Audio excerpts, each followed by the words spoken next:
গোপাল একবার একটি বিয়ের ঘটকালি করেছিল। মেয়েটি খোড়া, ছেলেটি কানা। কনেপক্ষ পাত্রপক্ষ গোপালের মুখের কথায় উপর নির্ভর করেই বিয়ে পাকাপাকি করে ফেলেছিল। কনেপক্ষ জানে না যে বর কানা, আবার পাত্রীপক্ষ জানে না যে মেয়ে খোড়া। গোপালের ভীষণ নাম ডাকের জন্য কেউ কাউকে অবিশ্বাস করতে পারেনি। সব কাজ গোপালের উপরই ছেড়ে দিয়েছে। নির্বিঘ্নে বিয়ে হয়ে যাবার পর পাত্রপক্ষের কর্তা গোপালকে ডেকে বললেন, কনেপক্ষের লোকেরা জানতেই পারেনি যে বর কানা। বরকে কানা দেখলে কোন বাপ মেয়েই দিত না। এর জন্য আপনার কাছে বেশ কৃতজ্ঞ আমরা। এই বলে পাত্রপক্ষের লোকেরা কিছু পুরস্কার বাবদ টাকা দিল। গোপাল তা মুখটি চেপে নির্বিঘ্নে তাদেরকে কিছু না বলে নিয়ে নিল।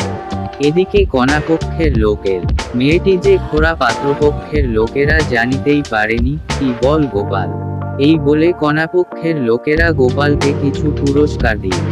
দুপক্ষের কাছে মোটা বক্সিস পেয়ে উল্টে গোপাল মনে মনে হাসতে হাসতে বলল, আপনারা মহাশয় ব্যক্তি, তাহলে সব কথা খুলে বলি শুনুন। আপনার মেয়েটি খোড়া আর বড় কানা। এতে অবশ্য দুপক্ষের চিন্তা ভাবনা করার কোনো কারণই নেই। গোপালের কথা শুনে বরপক্ষের আক্কেল গুরুল বললেন, হ্যাঁ বলো কি?